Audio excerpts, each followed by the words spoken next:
Hi, Concealment Chris here, and I just received my Old Faithful Stage 3 gun holster kit from oldfaithfulholsters.com.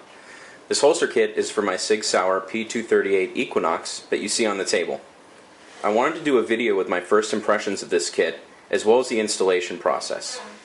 Now, Old Faithful has a how-to video on their website with a detailed step-by-step guide that I will be referencing. I will link that video below. This will be a quick assembly video to outline my experience putting this kit together. I ordered this kit on August 7th, 2012. It was shipped to me on August 15th, 2012, and I received it today, August 20th. The website states 1 to 2 weeks for a holster kit to ship, and this was right on for that time frame. The cost of the kit was $38.97. with a $3 additional charge for the black leather that I selected, and an additional $3 charge for the Urban Digi Camo Kydex that I selected. With shipping, I paid a total of $51.92. This is my first hybrid style holster, so I don't have any to compare it to other than the ones I've seen at my local gun stores. However, my first impressions are wow. The leather that this kit comes with is very thick, to the best of my ability to see. It's nice and flexible, soft, but still seems very sturdy. It has Old Faithful's logo stamped in the top there, and it already has the holes cut out for the belt clips and the Kydex holster to attach to. That's part of the Stage 3, is that I don't have to punch these myself. I liked the black color better than the natural. I thought it might hide a little bit better if my shirt were to come up. But I thought it would also go better with the color of my gun and the Kydex that I selected. So that's my reasoning for the black. It does have the brown edging from where it was drum dyed, but Old Faithful states that you can color that in with a Sharpie and it won't bleed. I will probably just leave it how it is. Now, the actual Kydex piece is digital urban camo, as you can see from here. It's great coloration. I really like the way it looks with the black holster. This one's already been pre-formed for my Sig P238, and you can see some of the details in here from the molding. This one has also already been drilled for the correct holes to match up with the holster, as well as the edges rounded and cut out to fit. Kydex seems nice and thick. They do state that they use a thicker Kydex than most companies do, and it seems very durable. Lastly is all the hardware that's included with it.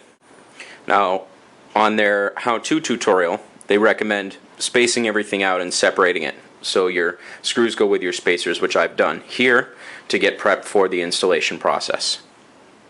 The first step of assembly for this holster is going to be hammering the T-nuts into the back of the leather so you can attach the screws to the Kydex. The T-nuts themselves have little spikes on them that actually will grab into the leather, so as you're tightening your screw, these won't twist. So next I will be assembling these into the back of the holster. Now, as you can see, I've hammered the T-nuts into the back. Now, I only did one on each side of where the belt clips will mount, and I believe their suggestion is to put all 6 in. But they also stated that the center holes is usually where most people find the ride height and cant comfortable for them when they're carrying this holster. So I decided to opt for only those 2. If I need to, then I will add the others to adjust for ride height and cant later. The next step will be to take those 4 spacers and put them on the end of the T-nuts on the front of the leather where they're protruding. Then the screws will go through the Kydex into these spacers to secure it to the piece of leather.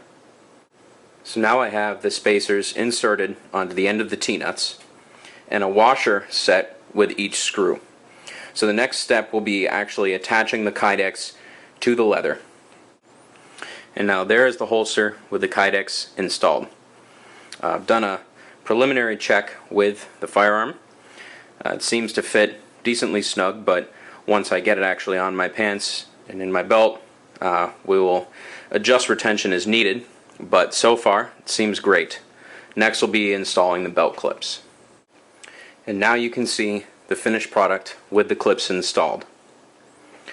So my plan is to test this out for a few days and then post a review on my findings of this holster, but again, my first impressions are extremely high quality, extremely great value, especially compared to the competition on the market. You know, Old Faithful states that they're one of the only companies that offers an adjustable retention for once your holster actually gets broken in without having to remold the Kydex, which was the main reason, one of the big reasons why I selected this company for my first hybrid holster. I hope you guys enjoyed the video, and make sure to subscribe, rate, and share with your friends. Have a great day.